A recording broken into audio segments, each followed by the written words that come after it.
Salut les fanimaux! Bienvenue à l'épisode 2 des Chroniques de l'immobilier. Aujourd'hui, on va voir quels sont les points clés lors d'une visite IMO. C'est parti! Générique!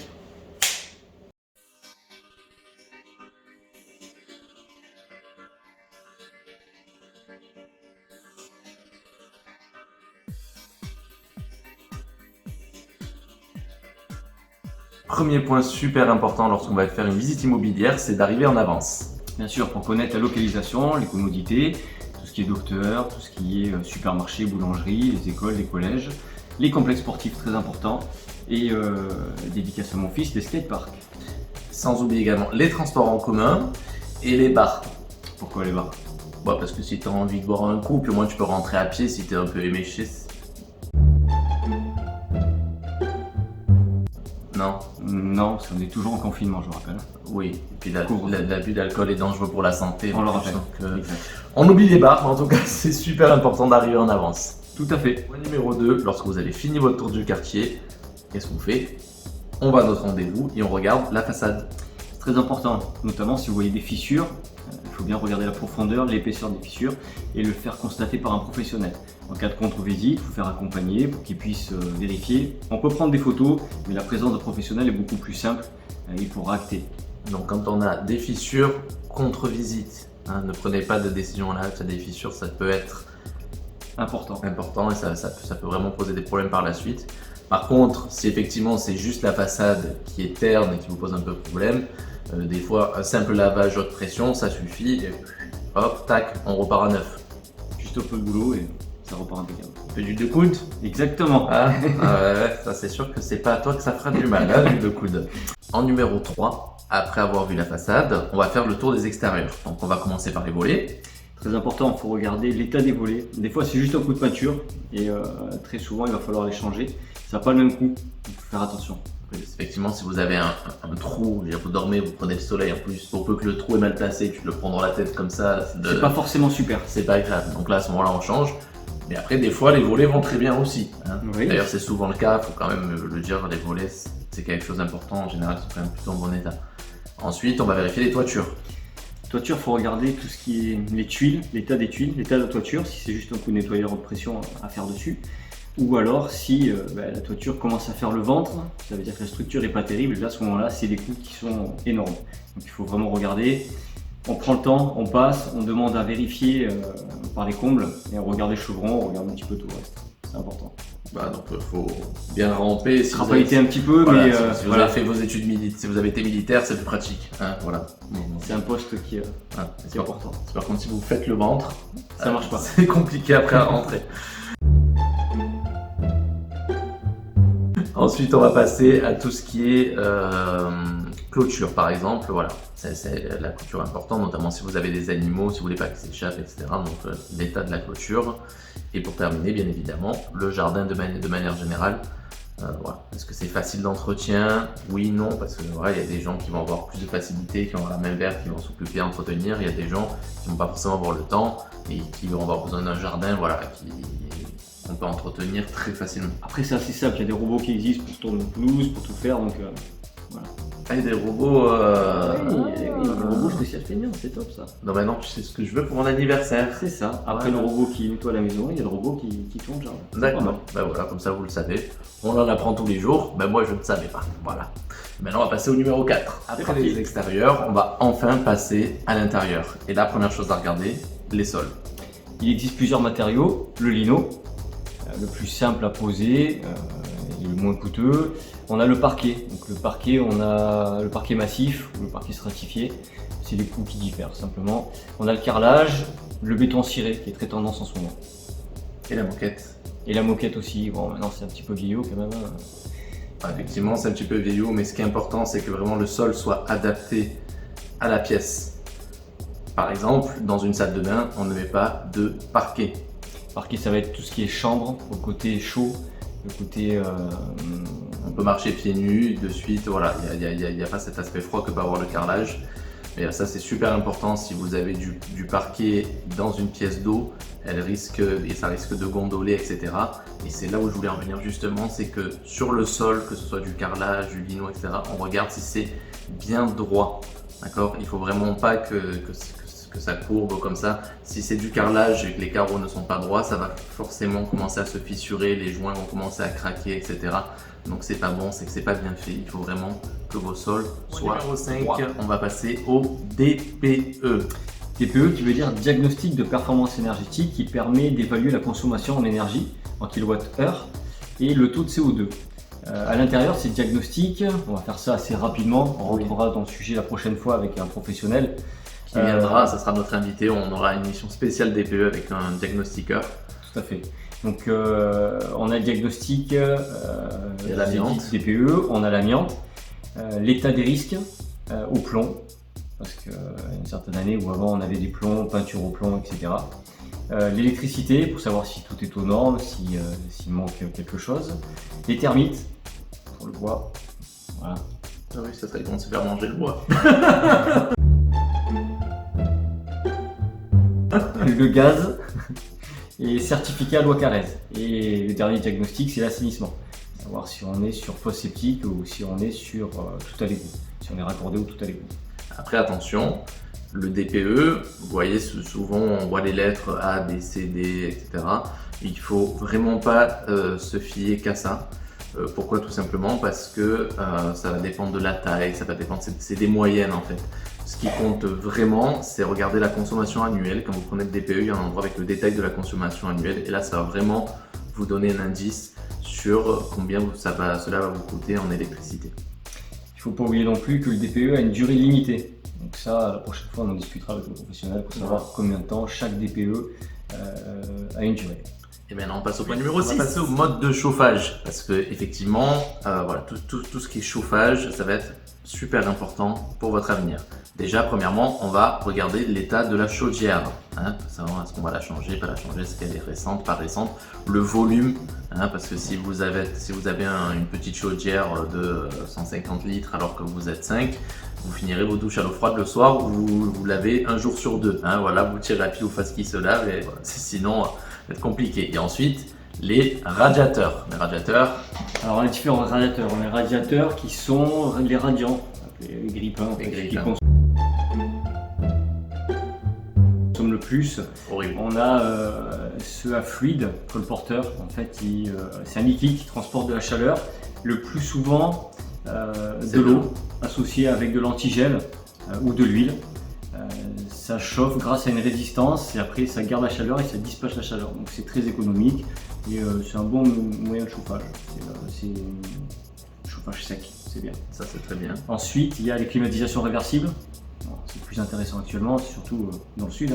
Surtout dans le sud. C'est très bien. Sur Marseille, si t'as pas la clim l'été, c'est compliqué. Pour dormir, c'est dur. Compliqué. Alors, ensuite on a chauffage au sol, très pratique pour les enfants. Qui peut aussi faire du froid, mais on n'est pas sur le système de clim. Ça rafraîchit, ça ne fait pas du froid. On a le chauffage au gaz, on a le chauffage au fioul. Ça devient un peu ancien, donc petit à petit, il va falloir se séparer de ce moyen de chauffage. Et on a tout ce qui est côté convivial, le poêle à bois, poêle à granules, cheminée, qui reste sympathique. Tout à fait, c'est très convivial parce que c'est vrai que c'est toujours agréable de manger, d'avoir la petite flamme comme ça devant soi. Alors à l'époque on avait les cheminées, très énergivores les cheminées, donc du coup c'est vrai qu'on est passé au poêle à granules qui permet quand même de garder ce petit côté chaleureux. En perso j'adore, tu manges à côté, il y a ces petites flammes comme ça, je trouve ça super. Convivial, ce qu'on disait tout à l'heure. Et puis autre chose sur les radiateurs, c'est le nombre de radiateurs. Oui. Parce que quand on a une grande pièce de 30 mètres carrés avec un petit radiant, un radiant ou même un fluide, ça fait juste. Voilà, donc vraiment le nombre de radiateurs est très très important par pièce. Et surtout la capacité du radiateur. En fait, dans une grande pièce, on doit plus mettre un 2000. Dans les chambres, on met du 1000, 1500, 800 ou du 1000 même, on va dire. Et la capacité en fait. Voilà, c'est ce qui va donner la possibilité de chauffer la totalité de la pièce. Plus la pièce est grande, plus le chauffage va devoir être important. Point numéro 7. On y va. Point numéro 7, maintenant on va passer aux fenêtres. Alors les fenêtres, on a 3 styles de fenêtres. Fenêtres les plus standards, les plus courantes, c'est du PVC. Simple à entretenir, facile à installer, c'est ce qui se met le plus couramment, on va dire, sur toutes les maisons neuves généralement. Ensuite on a l'alu. Alors l'alu c'est plus léger, plus souple, il n'y a pas de corrosion, c'est recyclable à 99%. Voilà,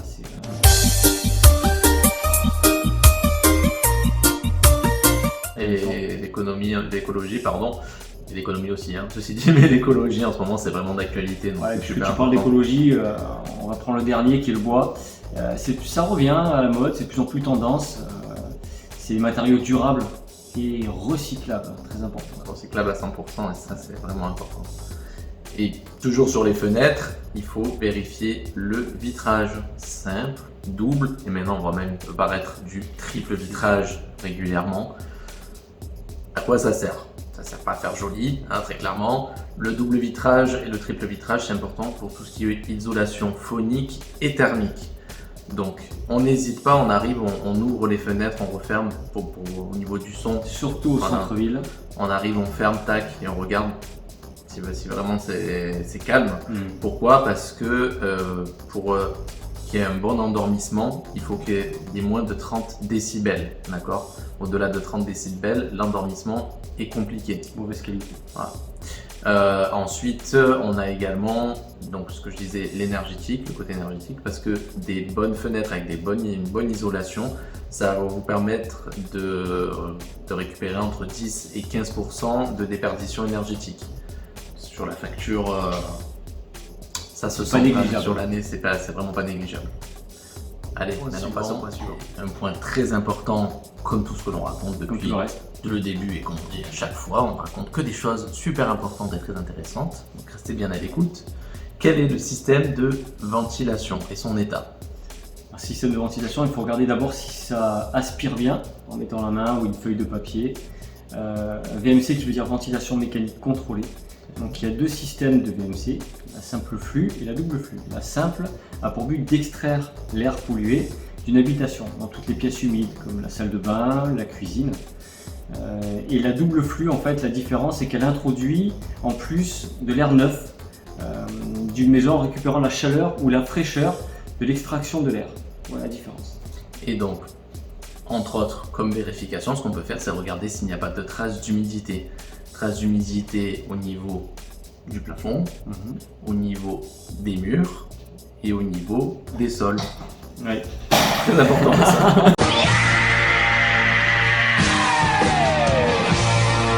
Le point suivant, c'est tout ce qui est petits détails dans une pièce. Quand je parle de petits détails, ça peut être par exemple où se situe l'évacuation d'eau. Voilà, je veux poser ma machine à laver. Où est-ce qu'elle se situe? Est-ce que je peux la mettre dans la cuisine? Est-ce que j'ai une pièce à part pour disposer ma machine à laver par exemple? Ou est-ce que j'en ai deux? Est-ce que j'ai de quoi mettre un lave-vaisselle, etc. Voilà, c'est des petits détails. Normalement c'est dans les pièces d'eau, c'est déjà arrivé de voir dans des endroits un petit peu insolites. Insolites dans les chambres. Dans les chambres, c'est ça, j'ai visité une maison avec une sortie d'eau dans la chambre et une arrivée d'eau. Donc, à la limite pour faire un point d'eau, pour faire une douche ou alors un lavabo, ça peut être sympa. Mais bon, quand c'est des sorties comme ça de lave-vaisselle, enfin bon, lave-vaisselle, sèche-linge, etc. Oui, non, effectivement, ça pas. Mais donc on vérifie. On vérifie également le nombre de prises, dans une pièce. Quand on est sur une salle à manger ou même dans une chambre maintenant, je veux dire dans une chambre, beaucoup de personnes ont la télé, beaucoup de personnes, il y a les lampes, est-ce que je vais pouvoir mettre une lampe de chaque côté si j'aime lire, chargeur de téléphone par exemple. Chargeur de téléphone qui maintenant ne nous quitte plus, nos téléphones sont toujours pas collés à nous. Voilà, ça c'est super important. Et également les interrupteurs, ça peut être bête dit comme ça, mais les interrupteurs c'est super important, que ce soit le nombre ou le placement. C'est vrai, et là on va enchaîner sur le thème numéro 10 qui est l'électricité. Allez, c'est parti. Point numéro 10, l'électricité. Alors il faut se tenir informé des dernières normes, en l'occurrence actuellement c'est 30 mA, qui permet de disjoncter dans les pièces d'eau. Voilà. Les pièces d'eau dans lesquelles on vérifie bien qu'il y ait une prise de terre, d'accord? Ça c'est super important, déjà c'est important dans toutes les pièces, mais surtout dans les pièces d'eau si on veut éviter de finir comme certains chanteurs. Voilà. Ouais.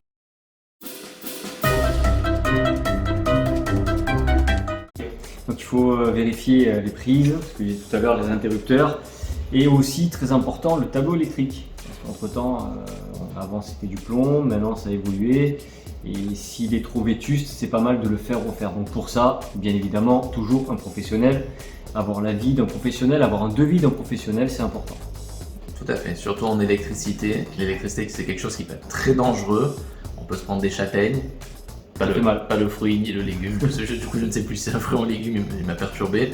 Mais en tout cas voilà, ça peut être très dangereux, donc on rigole pas avec l'électricité, même si on en rigole, mais il faut vraiment, voilà, vraiment prendre un professionnel. Et avec puisqu'on parlait des prises tout à l'heure, sécurité enfant c'est très important aussi. Ça évite que les enfants mettent les doigts dans les prises. Avant ils pouvaient le faire, maintenant avec les nouvelles prises c'est pas faisable. Et voilà, c'est bien parce que c'est dangereux, très dangereux. Ça va tirer les enfants en plus. Hein. Un point qui va concerner plus particulièrement des maisons, hein, c'est tout ce qui est assainissement. Parce que de manière générale, les appartements sont au total égout, donc là ça pose pas de problème. Il y a deux sortes d'assainissement, comme tu disais tout à l'heure, le total égout, raccordement standard on va dire, et il y a les fosses septiques. Alors les fosses septiques, il faut obligatoirement faire un diagnostic, comme on a parlé tout à l'heure, un diagnostic du SPANC qui va pouvoir vérifier l'état de la fosse, savoir s'il y a des travaux à effectuer, savoir s'il y a aux normes. Chaque année en fait il y a des travaux, il y a le SPANC qui fait, on parlait tout à l'heure de diagnostic, qui fait un diagnostic pour pouvoir voir l'état de la fosse, si elle est aux normes, s'il y a un problème particulier dessus. Donc ils rendent un diag et s'il y a des travaux à effectuer, il faudra que ce soit fait. Voilà, le diag sur donc le SPANC est obligatoire. Donc j'ai envie de dire un petit peu la morale de ce point, c'est avec une fosse, on reste toujours sceptique.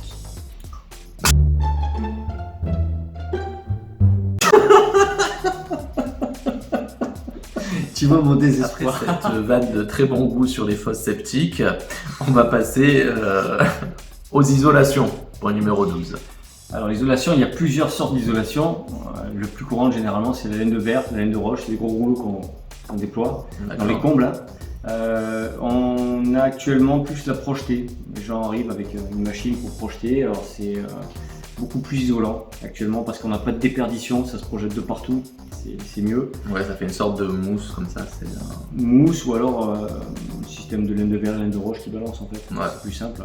On a l'isolant multicouche, ça c'est surtout pour les combles, on accroche directement sur le bois. Dans le garage, ça c'est pas mal. Et après il y a tout ce qui est isolant naturel. Isolants végétaux, on a laine de chanvre, très acoustique. Ah, et pas que la chanvre. Et pas que, hein.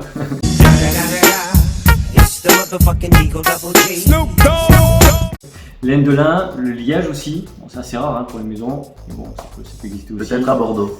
Et, oui, peut-être aussi. Ouais. Le liège à Bordeaux. Ok. Oh, il en forme là, il en forme. Et on a aussi laine animale, ou de bois, les moutons, laine de mouton. Voilà, c'est toujours pas mal. Très écologique.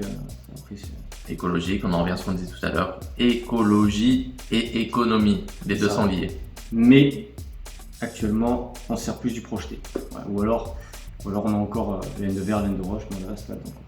Allez, on passe au dernier point. C'est parti. Et pour conclure, on va passer à la taxe foncière. La taxe foncière, puisque c'est quelque chose de très important. Ça représente un très gros coût sur l'année, d'accord. Même si vous mensualisez, ça passe mieux, mais quand même, ça reste quand même élevé. Et donc pour cela, Jamy, explique-nous comment on calcule la taxe foncière.